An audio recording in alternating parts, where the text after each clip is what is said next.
Welcome to Rooted in Roaming, a sacred space for the untethered seekers. I am your host, Tiffany, and around here we don't do quick fixes, perfect answers, or spiritual bypassings. This is a place for the messy middle, for the becoming, for the in-between chapters where faith is redefined, identity is unraveling, and the healing doesn't come with a manual. Through honest storytelling, kindred conversations, and soul grounding practices, we'll explore what it means to stay rooted in your truth while roaming freely through your becoming. So take a breath, take up space. You're not lost, and you're right on time. Let's begin. Welcome back to Rooted in Roaming. In our last episode, we had such a nourishing and insightful conversation with Gretchen, all about embodying self-love, really anchoring into the deep sense of our inherent worth, tending to ourselves with kindness, and finding presence through rituals and connections for our bodies. It was all about building that internal source of care and acceptance. But what happens when that beautiful, blossoming inner sense of self-love meets the demand and dynamic of the external world? How do we protect that precious inner well-being, that sacred space we've cultivated within, especially when faced with expectations, requests, and energies that don't align? Today, we're diving into the topic that is absolutely crucial for this: learning to understand and set healthy boundaries. We'll explore the power and sometimes profound challenge of the sacred no. If you've ever felt consistently drained after certain interactions, if you've struggled with people pleasing, or if you simply long to feel more empowered in protecting your own energy and honoring your needs, this episode is for you. So what are boundaries? When we hear the word boundaries, some might think of harsh walls designed to keep everyone out, but that's not quite it. Healthy boundaries are more like gentle, clear guidelines we establish for ourselves, and then, when necessary, communicated to others about what is okay and what is not okay, and how we are treated, spoke to, and engaged with around our time, energy, and personal space. This purpose is simple yet profound. Boundaries protect our physical, emotional, mental, and spiritual well-being. They help us define where we are, where we end, and where another person begins, which is essential for creating healthier and more respectful and ultimately more authentic connections. At their core, boundaries are a sincere act of self-respect. They say, I know myself, I honor myself, and I expect others to do the same. There are many different types of boundaries. There are emotional boundaries, which involve recognizing that your feelings are yours and other feelings are theirs. It is important not to take on responsibility for fixing, managing, or anything else with anyone else's emotional state. There are energetic boundaries, which can be about shielding yourself from people or environments that feel consistently draining or negative. Then you have time boundaries. And these are protecting your schedule, your priorities, and your right to rest and recharge. There are physical boundaries, and this relates to personal space and touch. And there's even material boundaries, and this is concerning belongings or finances. Ultimately, boundaries are an active expression of self-awareness, knowing what you need, and then self-respect, believing you are worthy of having those needs met. Because when you protect your inner world, you make room to heal and grow. Now, why are boundaries so crucial, especially for the deep feelers, those untethered seekers? who are often on a path of healing and reclaiming themselves. For many of us, especially if you grew up in an environment where our needs consistently were not met or validated, if we developed a people-pleasing tendencies as a way of feeling safe, loved, and accepted, the very concept of having our own distinct needs and limits can feel foreign and uncomfortable, maybe even selfish. We might have learned to prioritize others' comforts above our own and say yes automatically to contort ourselves to fit in. But at what cost? What is the cost of living without clear boundaries? It often leads to burnout, deep-seated resentment, a loss of connection with your own truth, unhealthy and codependent relationship and dynamics, and that feeling of being consistently depleted, like our energy just continuously leaking out. And if you identify as an empath or a highly sensitive person, if you tend to feel things deeply and absorb energies around you, boundaries are not a luxury. They are a necessity for your survival and well-being. They help you manage the energy you take in and ensure you're not constantly overwhelming carrying what isn't yours. And this connects so directly back to our conversation with Gretchen about self-love. Setting a boundary is saying that sacred no. When something doesn't align, it is a profound act of saying yes to yourself. It's declaring, I love and value myself enough to protect my peace, my energy, my time, and my truth.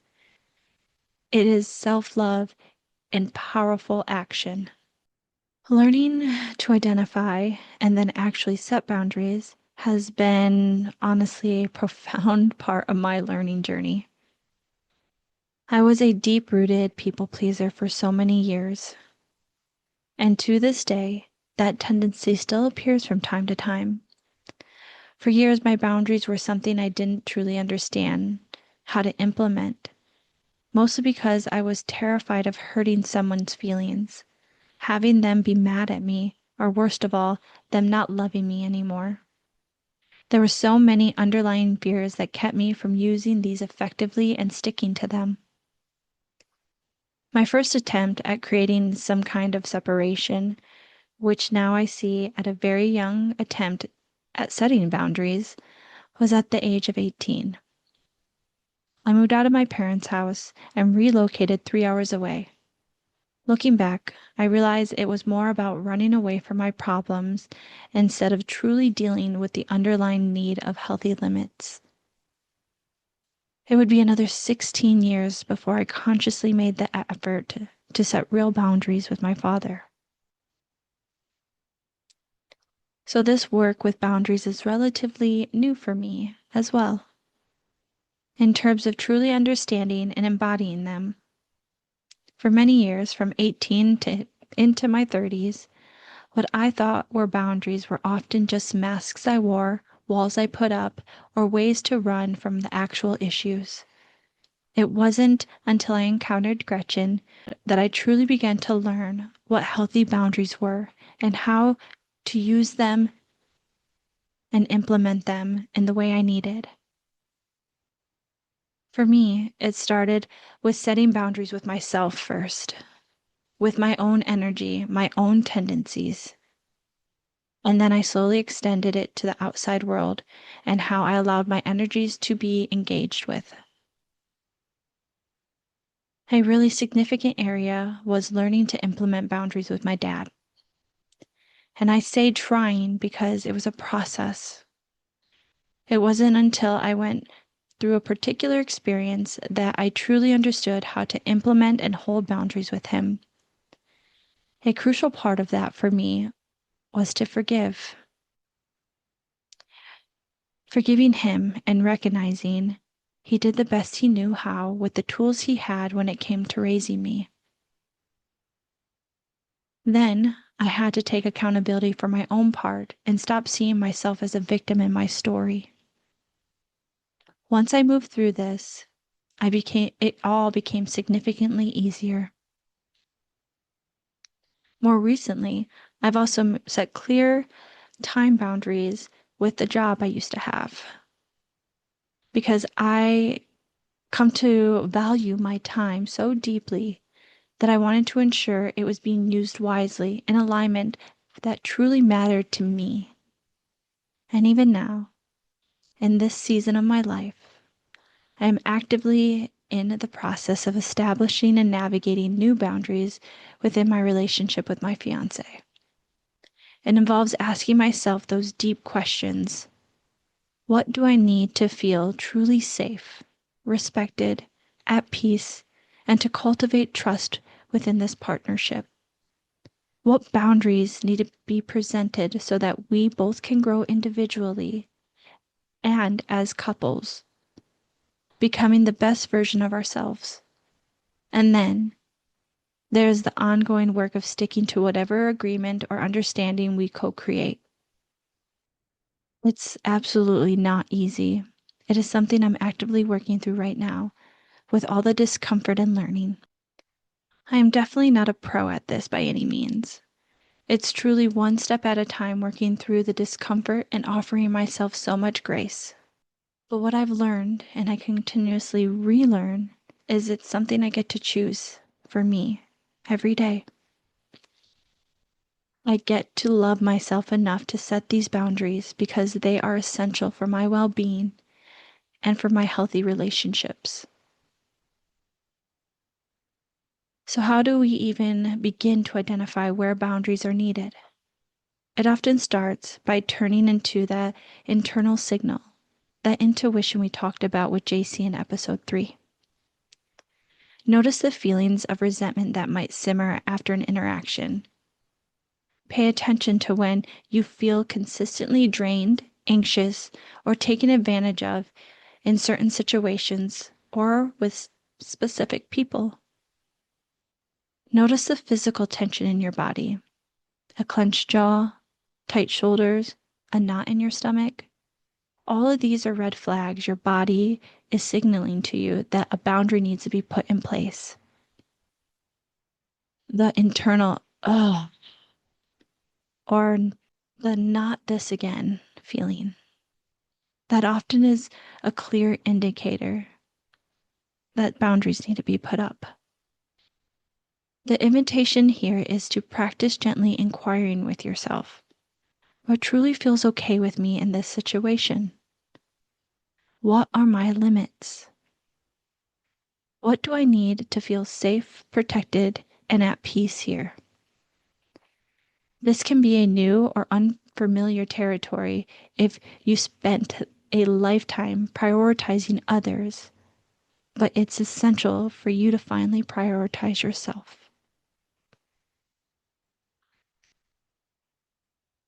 Knowing you need a boundary is one thing. Actually communicating it is often where the real courage comes in. It's about voicing your sacred no or clearly stating your needs. Let's acknowledge the fear of saying no or asking for what you need or stating a limit that can feel incredibly scary. We might worry about disappointing someone, sparking conflict, being seen as being difficult, or even facing rejection or abandonment. These are real fears, often rooted in the past experiences. So, how can we approach this with a bit more skill and a lot more self-compassion? Let's first off start small. Practice with low-stakes situations where the outcome doesn't feel monumental. This helps build your boundary muscle. Then, let's aim to be clear and direct, but if possible, kind as well. You don't need to over-explain, justify, or apologize profusely for having needs. Simply a statement like, I am not able to do that right now. Or, I need some time to myself this evening. Or, My capacity for that kind of discussion is limited today. All of these statements can be effective. And making sure we use I statements is also very helpful. Focus on yourself, your feelings, your needs, your limits, rather than blaming or accusing others. It would look like this. I feel overwhelmed when versus you always make me feel. And remembering, it is perfectly okay to take time to respond to a request. You don't have to give an immediate yes or no answer. Let me think about it, and I'll get back to you. It's such a powerful boundary in itself. Sometimes, with persistent pushback, you might need to use the broken record technique. Calmly and kindly repeat your boundary without drawing in an argument. And maybe most liberating of all, you don't owe anyone a lengthy explanation for why you're setting boundaries. Sometimes, no thank you, or even no, is a complete and valid sentence. Now, what happens after you set a boundary, especially a new one? It is not always smooth sailing. It's completely normal to feel a wave of guilt, anxiety, or maybe even sadness. This is often old conditioning flaring up, those ingrained beliefs that you should always be agreeable or available. Meet those feelings with self-compassion. You've been cultivating it throughout these episodes. And yes, some people may not like your new boundary, especially if they were used to benefiting from your lack of them. They might push back, question you, or try to make you feel guilty, make you feel like you're being selfish. Remember, though, their reactions is about them and their own adjustments, not about your worthiness of having needs and limits. Boundaries require consistent reinforcement. It's an ongoing practice, not a one-time declaration. And though it all extends kindness to yourself, it takes immense courage and practice to change these deeply ingrained patterns. So to recap what we've explored today, we've seen that boundaries are not restrictive walls, but loving guidelines that protect our well-being and clearly define our sacred personal space. They are a crucial, active expression of self-love and respect we've been cultivating. We talked about how to start identifying our own boundary needs by turning into the inner signal, our emotions and our body wisdom as well. We touched on some practical tips for communicating those boundaries with clarity and kindness, even when it feels scary. And we acknowledge that it's normal to feel discomfort and face pushback when setting new boundaries, underscoring the need for ongoing consistency and deep self-compassion in this practice. Claiming your sacred no isn't about being difficult or selfish. It's about creating the necessary need for space for your sacred yes. Yes to what truly nourishes you. Yes to what aligns with your soul. Yes to building relationships with mutual respect and integrity. My invitation for you this week is to identify one small area in your life where a boundary might be needed, or where an existing boundary feels a little bit wobbly. You don't have to perform it perfectly or immediately, but just notice it. What would it look like to have a boundary put in place? What need is trying to be protected? How might it feel to truly honor your needs? Just becoming aware and considering it is a powerful first step. And when you honor yourself in this way by protecting your energy and prioritizing your well-being through boundaries, you're making a powerful statement about your own inherent value.